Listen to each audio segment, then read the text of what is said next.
ಬಸವ ಕಲ್ಯಾಣದ ಠಾಣೆ ಮುಂಭಾಗ ಹೈಡ್ರಾಮಾ. ರಸ್ತೆ ಬದಿ ಪಾರ್ಟಿ ಮಾಡಿದವರ ಮೇಲೆ ಕೇಸ್.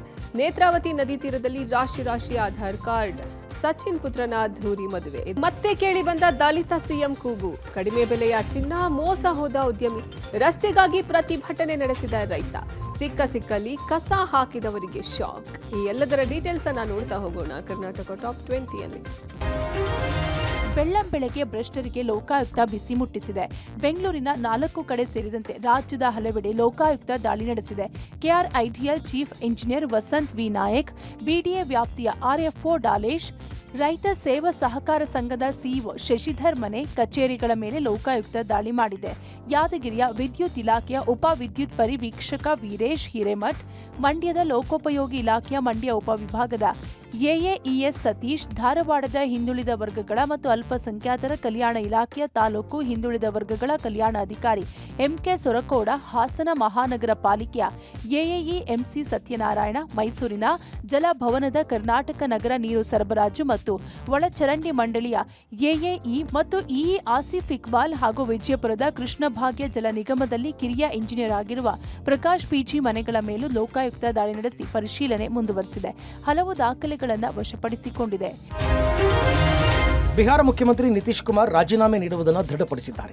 ಬಿಹಾರ ಜನತೆ ಕೊಟ್ಟ ಸಹಕಾರಕ್ಕೆ ಧನ್ಯವಾದ ವ್ಯಕ್ತಪಡಿಸಿದ್ದಾರೆ.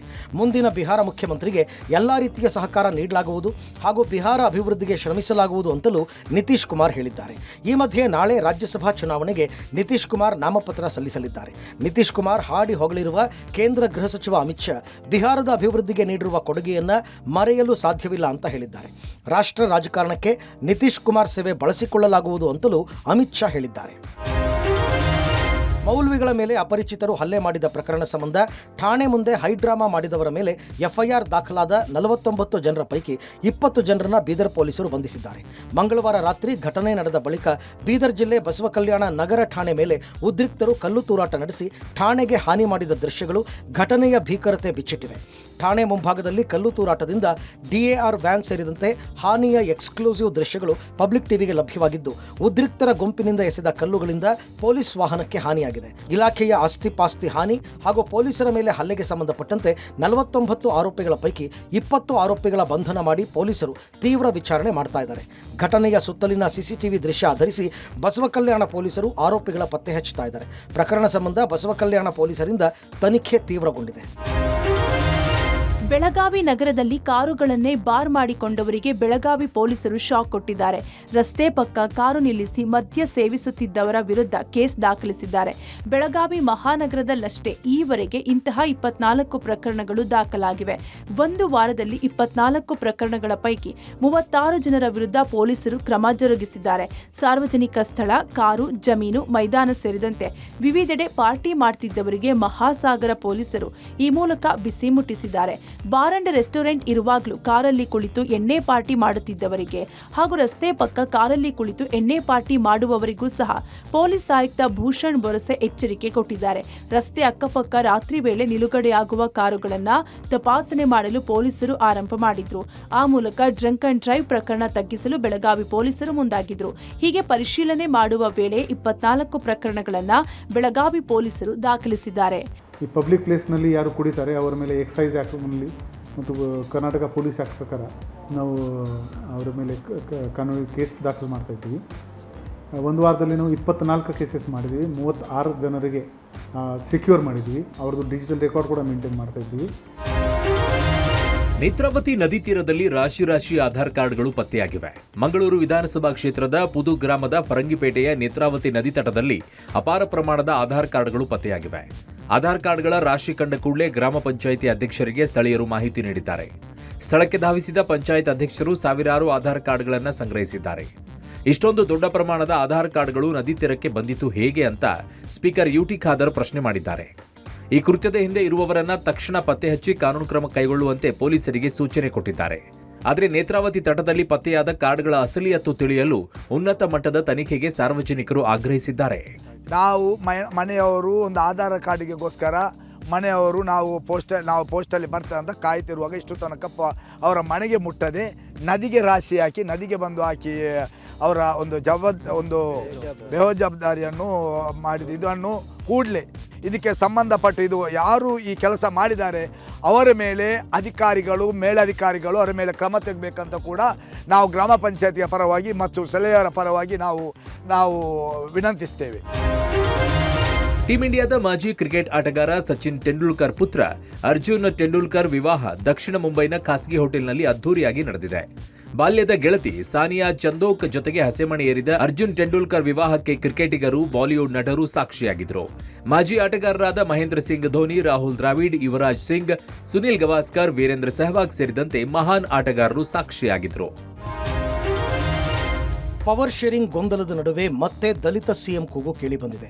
ಬಜೆಟ್ ಅಧಿವೇಶನದ ಬಳಿಕ ಯಾವ ಬೆಳವಣಿಗೆ ಬೇಕಾದರೂ ನಡೀಬಹುದು ಎಂಬ ಲೆಕ್ಕಾಚಾರದ ನಡುವೆ ದಲಿತ ಸಿಎಂ ಕೂಗು ಕೇಳಿಬಂದಿದೆ. ದಲಿತರು ಸಿಎಂ ಆಗೋದಕ್ಕೆ ಒಂದು ಅವಕಾಶ ಬಂದಿದೆ. ದಲಿತರು ಸಿಎಂ ಆಗೋದಕ್ಕೆ ಇದು ಸೂಕ್ತ ಸಂದರ್ಭ ಅಂತ ಖರ್ಗೆ ಮುಂದೆ ಪರಮೇಶ್ವರ್ ಪಟ್ಟು ಹಿಡಿದಿದ್ದಾರಂತೆ. ಒಳ ಮೀಸಲಾತಿ ಸಂಬಂಧ ಎಐಸಿಸಿ ಅಧ್ಯಕ್ಷ ಮಲ್ಲಿಕಾರ್ಜುನ ಖರ್ಗೆಯನ್ನ ಸಚಿವ ಪರಮೇಶ್ವರ್ ಹಾಗೂ ಮಹಾದೇವಪ್ಪ ಭೇಟಿ ಮಾಡಿದ್ದ ವೇಳೆ ಈ ವಿಚಾರ ಪ್ರಸ್ತಾಪಕ್ಕೆ ಬಂದಿದೆಯಂತೆ. ಇಷ್ಟು ವರ್ಷಗಳ ನಂತರ ಈಗ ದಲಿತರು ಸಿಎಂ ಆಗುವ ಅವಕಾಶ ಬಂದಿದೆ. ದಲಿತ ನಾಯಕರಿಗೆ ಇದು ಸೂಕ್ತ ಸಂದರ್ಭ ಅಂತ ಖರ್ಗೆ ಮುಂದೆ ಪರಮೇಶ್ವರ್ ಪಟ್ಟು ಹಿಡಿದಿದ್ದಾರೆ ಎನ್ನಲಾಗಿದೆ. ಈ ವಿಚಾರದಲ್ಲಿ ನೀವು ಒಂದು ನಿರ್ಧಾರ ಮಾಡಬೇಕು ಅಂತ ಖರ್ಗೆ ಅವರಿಗೆ ಮನವೊಲಿಸುವ ಪ್ರಯತ್ನ ಮಾಡಿದ್ದಾರೆ ಎನ್ನಲಾಗಿದೆ. ಆದರೆ ಖರ್ಗೆ ಭೇಟಿ ವೇಳೆ ಯಾವುದೇ ರಾಜಕೀಯ ಚರ್ಚೆ ಆಗಿಲ್ಲ ಅಂತ ಗೃಹ ಸಚಿವ ಪರಮೇಶ್ವರ್ ಸ್ಪಷ್ಟಪಡಿಸಿದ್ದಾರೆ. ಡೆಲ್ಲಿಗೆ ಹೋಗಿ ಈಗ ಬೇರೆಯವರು ರಾಹುಲ್ ಗಾಂಧಿಯವರು ಅಥವಾ ಸೋನಿಯಾ ಗಾಂಧಿಯವರು ಅಧ್ಯಕ್ಷರಾಗಿದ್ದರೆ ನಾವು ಅಪಾಯಿಂಟ್ಮೆಂಟ್ ತೊಗೊಂಡು ಅವ್ರಿಗೆ ಹೋಗಿ ಹೇಳ್ತಾ ಇತ್ತು. ಆದರೆ ನಮ್ಮ ಅಧ್ಯಕ್ಷರು ಇಲ್ಲೇ ಸಿಗ್ತಾರಲ್ಲ, ನಮಗೆ ಸ್ವಲ್ಪ ಸುಲಭ, ಹೋಗಿ ಅಪಾಯಿಂಟ್ಮೆಂಟ್ ತೊಗೊಂಡು ಅವರಿಗೆ ತಿಳಿಸ್ತೀವಿ. ಅಧಿಕಾರ ಹಂಚಿಕೆ ಗೊಂದಲದ ಬಗ್ಗೆ ಇಲ್ಲ ಅವ್ಯಾವು ಮಾತಾಡಲಿಲ್ಲ, ಅದ್ಯಾವುದು ಮಾತಾಡಿಲ್ಲ. ಕಡಿಮೆ ಬೆಲೆಗೆ ಚಿನ್ನ ಕೊಡುತ್ತೇನೆ ಅಂತ ಆಸೆ ತೋರಿಸಿ ಹೈದರಾಬಾದ್ ಮೂಲದ ಉದ್ಯಮಿಯನ್ನ ಕರೆಸಿಕೊಂಡ ಖತರ್ನಾಕ್ ಗ್ಯಾಂಗ್ ಆತನ ಬಳಿ 20 ಲಕ್ಷ ರೂಪಾಯಿ ದೋಚಿ ಪರಾರಿಯಾಗಿರುವ ಘಟನೆ ಬೆಂಗಳೂರು ಗ್ರಾಮಾಂತರ ಜಿಲ್ಲೆಯ ದೇವನಹಳ್ಳಿ ತಾಲೂಕಿನ ವೆಂಕಟಗಿರಿ ಕೋಟೆ ಗ್ರಾಮದ ಬಳಿ ನಡೆದಿದೆ. ಹೈದರಾಬಾದ್ ಮೂಲದ ವಿಶ್ವಪ್ರಸಾದ್ ರೆಡ್ಡಿ ಕುಮಾರ್ ಎಂಬಾತನೊಂದಿಗೆ ವ್ಯವಹಾರ ಮಾಡಿದ್ರು.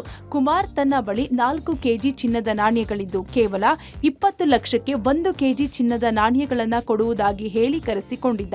ಇದನ್ನೇ ನಂಬಿ ಬೆಂಗಳೂರು ವಿಮಾನ ನಿಲ್ದಾಣಕ್ಕೆ ಬಂದು ಅಲ್ಲಿಂದ ಟ್ಯಾಕ್ಸಿ ಮೂಲಕ ವೆಂಕಟಗಿರಿ ಕೋಟೆ ಗ್ರಾಮದ ಬಳಿಯ ಖಾಸಗಿ ಬಡಾವಣೆಗೆ ವಿಶ್ವಪ್ರಸಾದ್ ರೆಡ್ಡಿ ಬಂದಿದ್ದಾರೆ.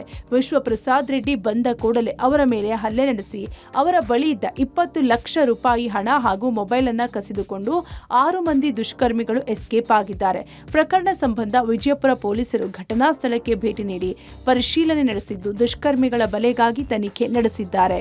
ಈ ಹೈದರಾಬಾದ್ ಅವರು ಕಡಿಮೆ ರೇಟ್ಗೆ ಚಿನ್ನ ಸಿಗ್ತದೆ, 1 ಕೆಜಿ 20 ಲಕ್ಷಕ್ಕೆ ಅಂತ ಹೇಳ್ಬಿಟ್ಟು ಸ್ವಲ್ಪ ಆಸೆಗೊಳಗಾಗಿ ಬಂದು ಹಣ ಕಳ್ಕೊಂಡಿದ್ದಾರೆ.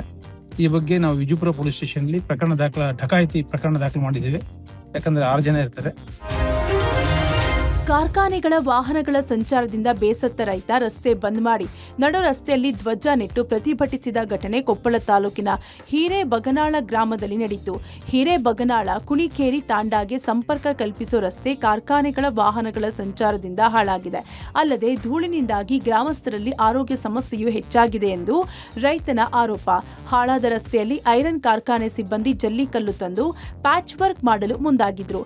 ಈ ವೇಳೆ ಸಿಬ್ಬಂದಿಗಳಿಗೆ ಕೆಲಸ ಮಾಡಲು ಬಿಡದ ರೈತ ರಾಮಣ್ಣ ಮುಂಕೊಪ್ಪಿ ರಸ್ತೆಯೆಲ್ಲೆಡೆ ಧ್ವಜ ನೆಟ್ಟು ಸಂಚಾರಕ್ಕೆ ಅನುವು ಮಾಡಿಕೊಡದೆ ಪ್ರತಿಭಟಿಸಿದ್ರು. ಸ್ಥಳಕ್ಕೆ ಧಾವಿಸಿದ ಕಾರ್ಖಾನೆ ಅಧಿಕಾರಿಗಳು ರೈತನೊಂದಿಗೆ ಮಾತುಕತೆ ನಡೆಸಿದ್ರು. ಅಲ್ಲದೆ ಪರಿಹಾರ ನೀಡುವುದಾಗಿ ಭರವಸೆ ನೀಡಿದ್ರು. ಆ ಬಳಿಕ ವಾಹನ ಸಂಚಾರಕ್ಕೆ ರೈತ ಅನುವು ಮಾಡಿಕೊಟ್ಟಿದ್ದಾನೆ.